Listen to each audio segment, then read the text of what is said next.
पीछे भी बादल भी आ चुके हैं। तो ये बताएं, सबसे पहले क्वेश्चन ये पूछूंगा, ये बादल का बताएं कि ये ग्लोबल वार्मिंग है या ये भी बादल भी इंडिया ने भेजा है? क्यों करते हैं कि इंडिया ने पानी छोड़ दिया, मतलब इंडिया को ब्लेम करना शुरू कर देते हैं, हम अपने सियासतदानों को ब्लेम यार क्यों नहीं करते? ये जो ब्लेम गेम है ये तो मीडिया करता है। आम लोग कौन ब्लेम करता है मुझे बताओ। आम लोगों के माइंड में डाल दिया जाता है। डाल दिया जाता है, लेकिन ये ब्लेम गेम है, ये बनती है मीडिया के थ्रू बनती है कि इंडिया ने ये कर दिया, इंडिया ने वो कर दिया। यार अपने आप को सेव करो ना। अभी मैं पिछले दिनों गया हुआ था इस आज़ाद कश्मीर वाली साइड पे, तो उन्होंने वो जो हमारा दराए नीलम आ रहा है उसके ऊपर उन्होंने बिल्कुल बाबू सर वो जो था ताऊ बैठा है एक एंड वाला जो हमारा स्टेशन है उसके साथ पीछे उन्होंने अपना डैम बना लिया। इनके पास टाइम दिया है उन्होंने कि आप लोग अपना डैम बना लो, उस ड्यूरेशन के अंदर इन्होंने अपना डैम नहीं बना सके। पिछले दिनों जब डैम के लिए जो फंड मैंने भी फंड किया था डैम के लिए, तो देखिए अब वो भी ये हमारी गवर्नमेंट खा गई है उस टाइम की, तो उन्होंने डैम नहीं बनाया। भाई ने बात की जी आफत हम पे आ रही है, तो पिछली दफ़ा भी बात आई, उसके बाद 2010 से पहले भी हमारे ऊपर आफत आई, फ्लड है, तो हम अपनी गलतियों से सीखते क्यों नहीं डैम? सर ये कोई एक दफ़ा थोड़ी आई है, हमारे साथ आती रहती है। हर 5 साल के बाद एक फ्लड जरूर आता है जो हमारे मुल्क को डुबो के चला जाता है हर 5 साल बाद।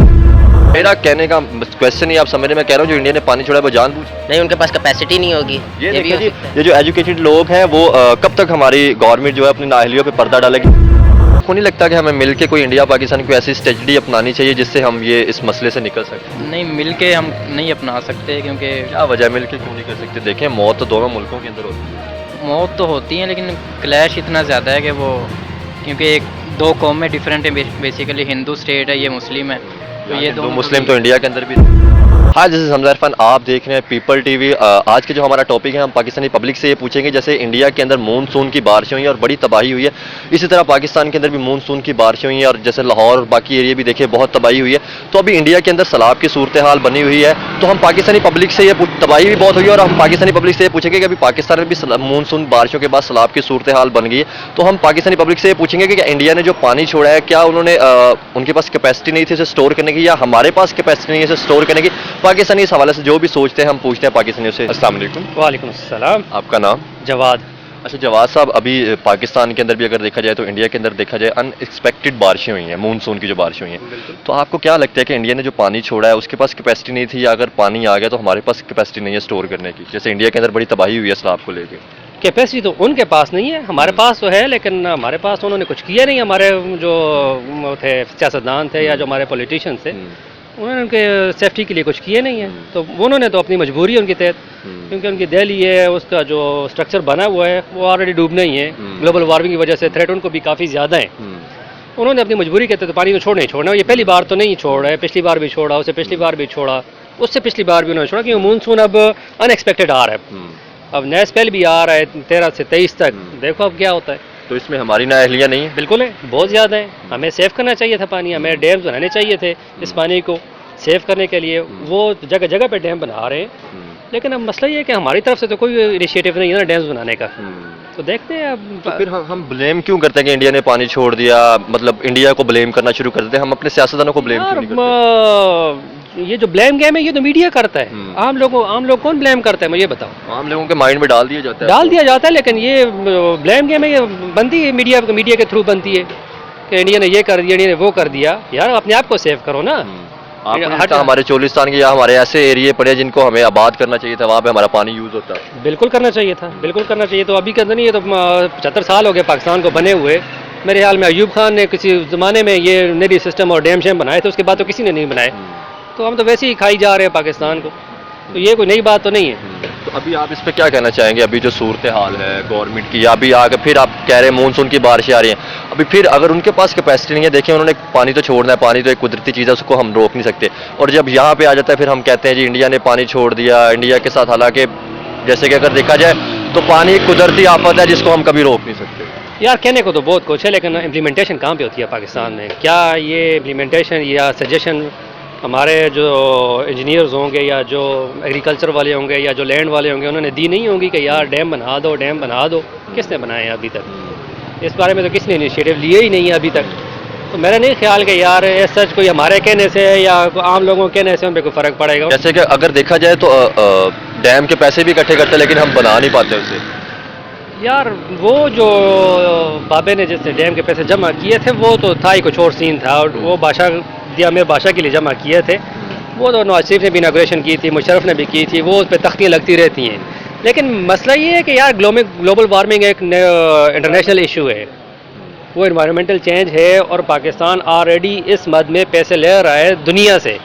ये शहबाज शरीफ या उससे पीछे उन्होंने बाकायदा क्लेम किया था कि यार हम वर्स्ट डिजास्टर कंडीशन में इन्वायरमेंटल चेंज के ग्लोबल वार्मिंग पे हमें दिया जाए, कंपनसेट किया जाए। तो उन्होंने क्लेम किया हुआ है, लेकिन आगे लेने के बावजूद उन पे कोई अमल दरामद हो नहीं रहा। तो आपको नहीं लगता यहाँ पे इंडिया और पाकिस्तान को जॉइंट वेंचर करना चाहिए ताकि हम इस पे इकट्ठे काम कर सकें, आफतों से, जो आगे आने वाली आफतें उससे बच सकें? यार हमारे कहने से अगर कुछ होता तो बहुत कुछ हो जाता, लेकिन बात वही है ना कि जो हमारी इस्टेब्लिशमेंट या हमारा जो पॉलिटिशियन है वो माने तब बात बने ना।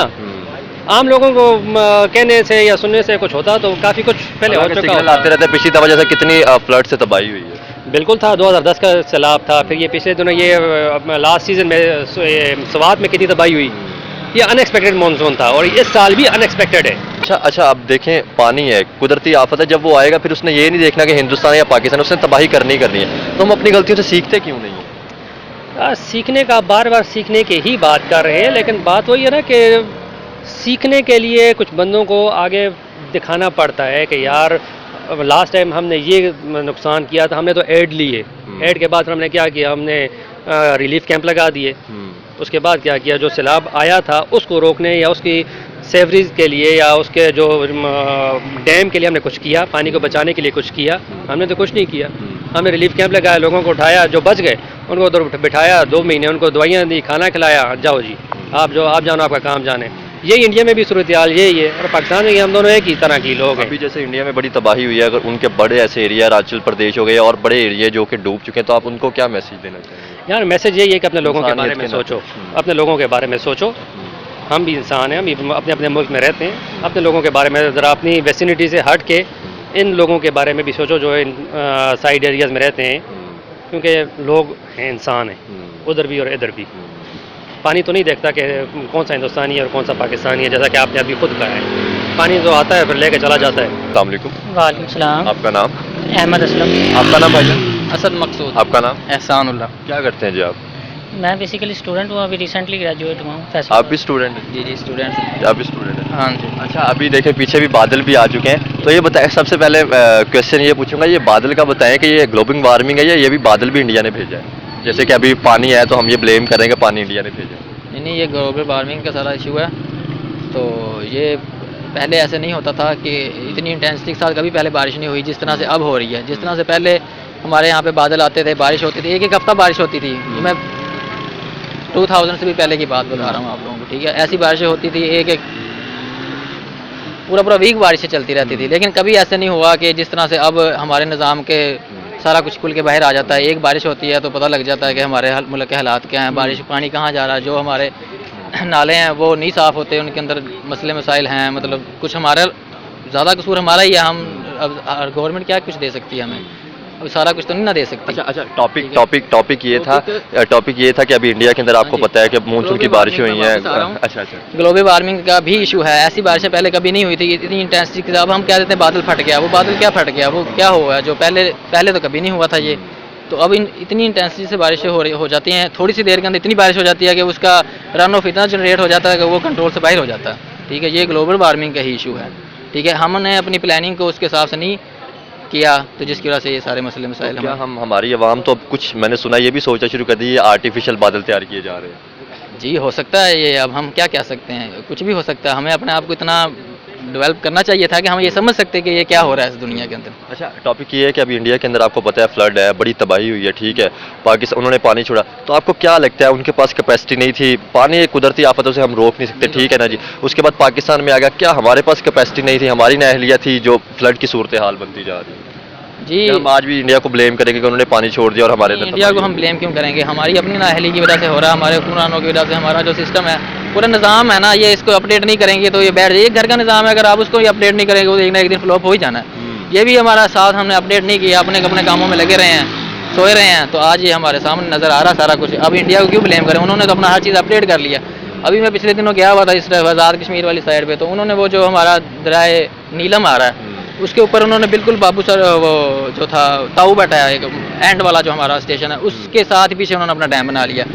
इनके पास टाइम दिया है उन्होंने कि आप लोग अपना डैम बना लो, इन उस ड्यूरेशन के अंदर इन्होंने अपना डैम नहीं बना सके, ठीक है। तो अब उन्होंने इंटरनेशनल जो चौधरी बैठे हुए हैं हमारे उनसे रब्ता करके तो उन्होंने उस कोर्ट के अंदर तो उन्होंने एक केस जीत लिया, अब उन्होंने अपना डैम बना लिया। अब ये अपना बना रहे हैं नीलम झेलम वाला जो डैम है, अब वो अपना कंप्लीशन की तरफ जा रहा है। लेकिन अब क्या फ़ायदा जब उन्होंने पीछे से डैम बना लिया, पानी रोक लिया, अब अपनी मर्जी से छोड़ेंगे तो हम स्टोर करेंगे तो क्या करेंगे हम। भाईजान आपको नहीं लगता कि ये हमारी नाअहलियाँ, जैसे कि अभी हमारे गवर्नमेंट का कभी टाइम आ जाता है कि आपने 8 बजे दुकानें बंद कर देनी है, इलेक्ट्रिसिटी की कमी है, तो आपको नहीं लगता था कि हमें डैम बनाने चाहिए थे? हमारे बहुत से ऐसे एरिया जिनको हमें आबाद करना चाहिए था, जैसे चोलिस्तान का एरिया है, ताकि हम डैम बनाते पानी को वहाँ पे कैपेसिटी मतलब उसको स्टोर करके वहाँ पे हम यूज़ कर पाते। जी बिल्कुल, मैं तो यही समझता हूँ कि ये हमारी अपनी नाअहली है। हमने जो है ना वो स्टेप्स नहीं लिए जो हमें लेने चाहिए थे with the passage of time, कि हम डैम्स बनाते। ये ब्लेम किसी को ठहराना ये कोई अक्लमंदी की बात नहीं है कि हम कभी अमेरिका को ब्लेम ठहरा देते हैं, कभी इंडिया को ठहरा देते हैं। ये हमारी अपनी नाअहली है, गवर्नमेंट को चाहिए। भाईजान वो हम पे हंसते होंगे कि यार इनके अंदर तो एजुकेशन की कमी है, कि ये एक तरफ से कहते हैं कुदरती आफत है उसे रोक नहीं सकते, एक तरफ से कहते हैं कि इंडिया ने पानी छोड़ दिया। वो तो जाहिर है सबको ही पता है कि अपनी नाअहली को छुपा रहे हैं, वो तो हमें भी पता है और बाहर वालों को भी पता है, लेकिन उसको खुद को बेवकूफ़ बनाने वाली बात है। करना कुछ होता नहीं इन्होंने प्रैक्टिकल, और बस ऐसी बातें करते रहते हैं। आप इस पर क्या कहना चाहेंगे भाई? बिल्कुल मैं यही बात ऐड करना चाहूँगा कि अब ज़्यादातर लोग यही कहते हैं कि यार इंडिया ने ये कर दिया वो कर दिया। मैं तो ये समझता हूँ इंडिया अब हमारा उनका मुकाबला नहीं है, वो आगे निकल चुका है। अब ये हमें अपनी चीज़ों पे कंट्रोल करना चाहिए, डैम बनाना चाहिए, इसके इंफ्रास्ट्रक्चर है वो बेहतर करना चाहिए। और रिसेंटली समय से ये भी हुआ है कि ग्लोबल वार्मिंग एक मेन इशू है, क्योंकि जो जितनी भी ये गैसेज हैं निकल रही हैं तो इसका खाली पाकिस्तान जिम्मेदार नहीं है, बाकी सारे ही हैं, ख़ासतौर पे यूरोप की कंट्रीज़ हैं, अमेरिका की हैं, जिनकी वजह से जो मतलब कि सारी चीज़ें यूज़ करते हैं, गैसेज रिलीज़ करते हैं, लेकिन उसका असर सिर्फ स्पेसिफिकली एशियन इलाकों में हो रहा है। कैसे हो रहा है, कैसे हो रहा है? अमेरिका का तो बॉर्डर बहुत दूर है। बेसिकली ग्लोबल वार्मिंग है ना, जब सारी जमा हो जाती हैं तो एक स्पेसिफिक रीजन पे होना है, लेकिन खाली ये पाकिस्तान की वजह से नहीं हुआ, लेकिन आफत सिर्फ पाकिस्तान पे आ रही है। तो ये है कि इस पे फिर बाकी सबको भी मतलब कंट्रीज़ को भी चले भाई ने बात की जी आफत हम पे आ रही है, तो पिछली दफ़ा भी बात आई, उसके बाद 2010 से पहले भी हमारे ऊपर आफत आई, फ्लड है, तो हम अपनी गलतियों से सीखते क्यों नहीं डैम? सर ये कोई एक दफ़ा थोड़ी आई है, हमारे साथ आती रहती है। हर 5 साल के बाद एक फ्लड जरूर आता है जो हमारे मुल्क को डुबो के चला जाता है, हर 5 साल बाद। आप देख लें 2010 इकोनॉमी तौर पे हम पीछे चले जाते हैं, हम बहुत पीछे जा चुके हैं, ये तो अब काउंट नहीं हो सकता कि जहाँ तक हम पहुँच चुके हैं। तो इसका हल क्या है जी? पाकिस्तानी है आप भी, मैं भी, हमने मुल्क को लेके जाना, प्यार भी करते हैं जी। एकदम से कुछ भी नहीं हो सकता, ये सब आस्ता आस्ता करेंगे तो किसी 10 साल बाद जाके इन चीज़ों से जान छूटेगी। अगर अभी भी इसी तरह चलते रहेंगे तो ये फिर चलता ही रहेगा। अच्छा, इंडिया के अंदर बड़ी हम बात हुई है, अरुणाचल प्रदेश की बात की जाए, उनके और बहुत से एरिया जिनके अंदर बड़ी तबाही हुई है, तो उसके बारे में आप क्या कहना चाहेंगे? जी इंडिया के अंदर तो अब हुई है ना, मतलब इससे पहले जापान के अंदर कुछ एरियाज ऐसे हैं जहाँ हर साल फ्लड आता है और वो हर साल उसको डेवलप करते हैं। तो इंडिया के अंदर तो इस दफ़ा आपने देखा ना कि ये हो रही है। ये जो अभी पिछले दिनों जब समुद्री तूफान आया तो वो उन्होंने इतना किया, लेकिन वो फिर डेवलप कर लेंगे अपना। ये है कि इंसानी जाना कीमती है जी, इंसानियत के तौर पे तो क्या मैसेज देना चाहेंगे? इंसानियत के तौर पे यही है ना कि अब हमें अपने आप को डेवलप करना पड़ेगा, हर चीज़ के लिए डेवलप करना पड़ेगा, तभी कुछ होगा, ऐसे तो नहीं है। चले बहुत शुक्रिया, थैंक यू। सब कुछ होता है, इंसान को कोई जान जाती है कि जानवर की भी जाती है, अफसोस तो सबको होता है, लेकिन उसका ये हल तो नहीं है ना कि देख के बैठ जाएं। आपको नहीं लगता कि हमें मिलके कोई इंडिया पाकिस्तान को ऐसी स्ट्रेटजी अपनानी चाहिए जिससे हम ये इस मसले से निकल सकें? नहीं, मिल के हम नहीं अपना सकते, क्योंकि क्या वजह, मिलके क्यों नहीं कर सकते? देखें मौत तो दोनों मुल्कों के अंदर होती है। मौत तो होती है, लेकिन क्लैश इतना ज़्यादा है कि वो, क्योंकि एक दो कौमें डिफरेंट है, बेसिकली हिंदू स्टेट है, ये मुस्लिम है, तो ये दो मुस्लिम तो इंडिया के अंदर भी रह रहे हैं, लेकिन उस तरह से ये नहीं मिल सकते ना जैसे होना चाहिए इनको। आप इस पर क्या कहना चाहते हैं? इस पे यही कह सकते हैं, अगर किसी जगह पर हमें 10 रुपये का फ़ायदा हो रहा है ना किसी मुआहदे के अंदर, उसमें इंडिया का 20 रुपये का भी फ़ायदा हो रहा है, तो वो अपना उस फ़ायदे को छोड़ देगा, हमें 10 रुपये का फ़ायदा नहीं इसने होने देना। वो क्यों हम ऐसा सोचते हैं? वो क्योंकि उनकी पूरा सिस्टम ही उनका ऐसा कर दिया गया है। अस्सलाम वालेकुम। वालेकुम सलाम। आपका नाम? हसन अहमद। अच्छा हसन, अभी जो बारिशें हो रही है मानसून की, अगर हिंदुस्तान में देखा जाए या पाकिस्तान में देखा जाए, अनएक्सपेक्टेड हो रही हैं। आपको पता है सैलाब से हिंदुस्तान में बड़ी तबाही आई, तो आपको क्या लगता है हिंदुस्तान ने अभी जो पानी छोड़ा था वो जानबूझ के छोड़ा है या मतलब उनके भी मजबूरी थी पानी, क्योंकि अपना रास्ता तो बनाना ही बनाना था? इसके बारे में आप क्या सोचते हैं? जी हम तो यही सोचते हैं कि देखिए ये ग्लोबल वार्मिंग है, एनवायरमेंटल चेंजेस है। अब मानसून का मौसम चल रहा है, पूरी दुनिया में बारिशें हुई हैं, पाकिस्तान में भी हुई हैं। आपने पिछले दिनों हाल देखा होगा पाकिस्तान का, ऐसे ही में भी इंडिया में भी हुआ होगा। उनके पास कैपेसिटी नहीं होगी। देखिए, जब उनके पास कैपेसिटी नहीं होती तो वो काफ़ी, आपने पिछले दिनों भी देखा, फ्लड आया तो उन्होंने पानी छोड़ा है और बारिशें भी हुई हैं। तो आप क्या समझते हैं, उन्होंने जानबूझ के छोड़ा ये? देखिए, जब पानी आता है, सैलाब आता है तो जानें भी जाती हैं और जान सबसे कीमती होती है, इसलिए मेरा कहने का क्वेश्चन ही आप समझ रहे, मैं कह रहा हूँ जो इंडिया ने पानी छोड़ा है वो जानबूझ के छोड़ा है। नहीं, उनके पास कैपेसिटी नहीं होगी। ये भी देखिए हो जी, सकता है। ये जो एजुकेटेड लोग हैं वो कब तक हमारी गवर्नमेंट जो है अपनी नाअहलियों पे पर्दा डालेगी, डैम बनाना चाहिए। जो एजुकेटेड स्टूडेंट जो है वो समझते हैं कि वाकई जब एक पानी है, कुदरती आफत है, उसे हम रोक नहीं सकते, तो वो आखिर हमें स्टोर करने के लिए कैपेसिटी इतनी होनी चाहिए थी कि हम उसे स्टोर कर पाते। जी जी, इसके लिए आपने जो पॉइंट बोला है वो भी बहुत अच्छा आपने बोला है कि डैम होने चाहिए। पाकिस्तान, देखिए पिछले दिनों जब डैम के लिए जो फंड, मैंने भी फंड किया था डैम के लिए, तो देखिए अब वो भी ये हमारी गवर्नमेंट खा गई है उस टाइम की, तो उन्होंने डैम नहीं बनाया। हमें चाहिए कि हमारी गवर्नमेंट को चाहिए कि डैम बनाए ताकि हम भी पानी स्टोर कर सकें, बाकी जो हम बिजली बना सकें जिससे इलेक्ट्रिसिटी हमारी पूरी हो, और बाकी जो पानी हो वो हम छोड़ दें आगे ज़राअत के लिए, एग्रीकल्चर के लिए। तो मैं तो बस इस पे यही कहना चाहता हूँ। और इंडिया ने भी, उसके पास कैपेसिटी नहीं होगी इसलिए उसने छोड़ा होगा। आप क्या कहना चाहेंगे जो वहाँ पे देखें, वहाँ पे अमवात भी बढ़ी हुई है, तो क्या मैसेज देना चाहेंगे उनको? हम तो उनके साथ यकजहती करते हैं, उनको सपोर्ट करते हैं।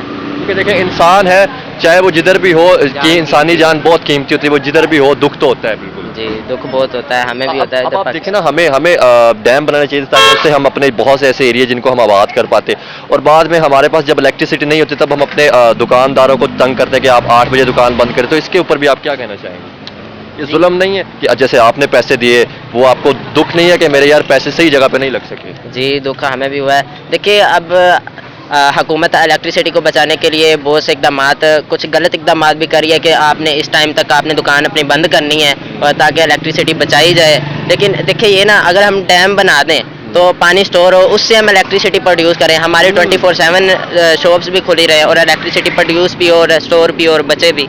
यही मैं कहना चाहता हूँ कि डैम बनाने चाहिए। देखिए, इससे कितना बड़ा फ़ायदा है। हमारी जो इंडस्ट्री फ्लॉप होती जा रही है बिल्कुल इलेक्ट्रिसिटी को लेकर, तो हमारी इंडस्ट्री को और बड़े हमारे ऐसे अदारे हैं जिनको बड़ा फ़ायदा होगा इलेक्ट्रिसिटी से। जी, हमारे ज़राअत को बहुत फ़ायदा होगा, एग्रीकल्चर की जो मिल्स हैं उनको फ़ायदा होगा, बाकी जो मिल्स हैं जिनसे हम फूड खाने के लिए जो अशिया आती हैं उनको भी फ़ायदा होगा। हमें चाहिए कि फार्मर्स को, जो हमारे किसान हैं, उनको भी फ्री इलेक्ट्रिसिटी मिले ताकि वो भी आगे अपना काम कर सकें।